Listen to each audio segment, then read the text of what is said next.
All right, guys, we are going to pick up where we left off, Chapter 8 of Charlie and the Chocolate Factory, written by Roald Dahl. Remember, in the last chapter, we found out that Charlie did not get the golden ticket in his birthday chocolate, so we'll have to figure out if he does end up getting a golden ticket and how the other golden tickets are found.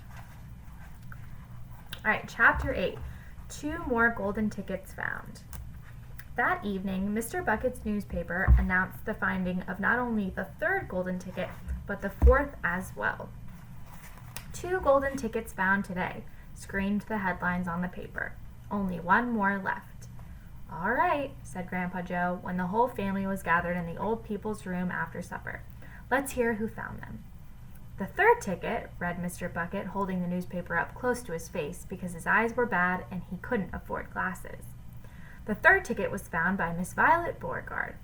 There was a great excitement in the Beauregard household when our reporter arrived to interview the lucky young lady. Cameras were clicking and flashbulbs were flashing and people were pushing and jostling and trying to get a bit closer to the famous girl.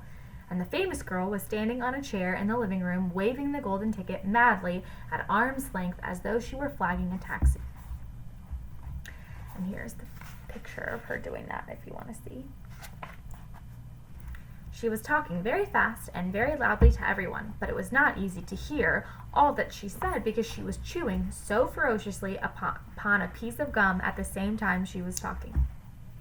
See, I'm a gum chewer normally, she shouted, but when I heard about these ticket things of Mr. Wonka's, I laid off the gum and switched to candy bars in the hope of striking lucky. Now, of course, I'm right back on gum. I just adore gum. I can't do without it. I munch on it all day long except for a few minutes at mealtimes when I take it out and stick it behind my ear for safekeeping. To tell you the honest truth, I simply wouldn't feel comfortable if I didn't have that little wedge of gum to chew on every moment of the day. I really wouldn't. My mother says it's not ladylike to chew gum and it looks ugly to see a girl's jaw going up and down like that, but mine do it all the time and I don't agree. And who's she to criticize me anyway, because if you ask me, I'd say that her jaws are going up and down almost as much as mine from yelling at me every minute of every day. Now, Violet, Mrs. Beauregard said from a far corner of the room where she was standing on the piano to avoid being trampled by the mob of reporters. All right, Mother, keep your hair on, Miss Beauregard shouted. And now, she went on, turning to the reporters again, it may interest you to know that this piece of gum I'm chewing on right at this very moment is one that I've been working on for over 3 months solid. And that's a record, that is. It's beaten the record held by my best friend, Miss Cornelia Princemeadow. And was she mad? It's my most treasured possession now, this piece of gum is. At nights I just stick it on the end of the bedpost, and it's as good as ever in the morning. A bit hard at first, maybe, but it soon softens up after I've given it a good chew.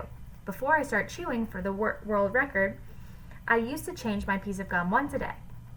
I used to do it in our elevator on the way home from school. Why the elevator? Because I like sticking on the gooey piece that I just finished onto one of the elevator buttons. Then the next person who came along and pressed that button got my old gum on the end of his or her finger.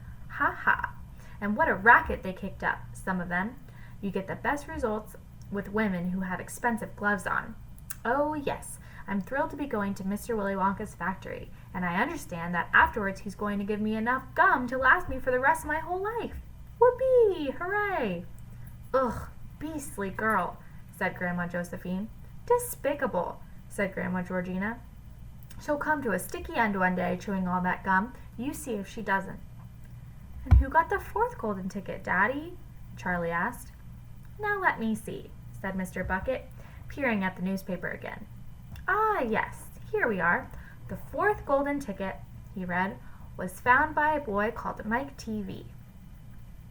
Another bad lot, I'll be bound, muttered Grandpa Josephine. Don't interrupt, Grandma, said Mrs. Bucket.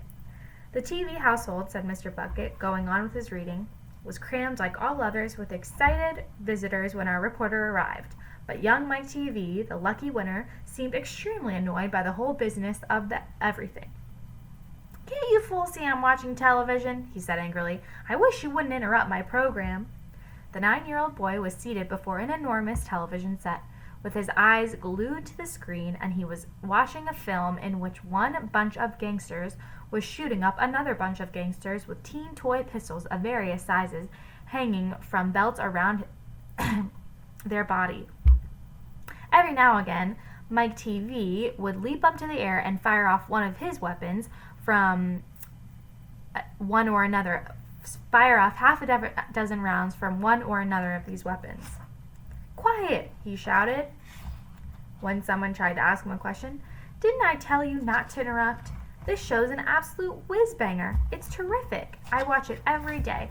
I watch all of them every day, even the crummy ones where there's no shooting. I like gangsters best.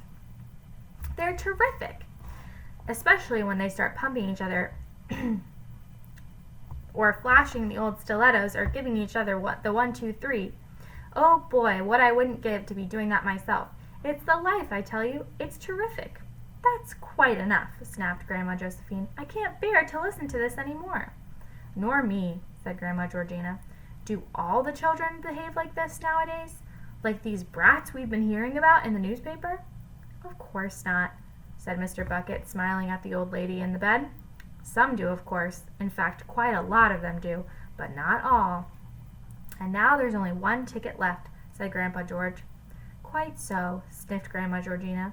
"And just as sure as I'll be having cabbage soup for supper tomorrow, that ticket will go to some nasty little beast who doesn't deserve it either." All right, so we just learned about Violet Beauregard and Mike TV, the next two winners of the tickets. So we'll have to see who wins the final ticket tomorrow. See you later.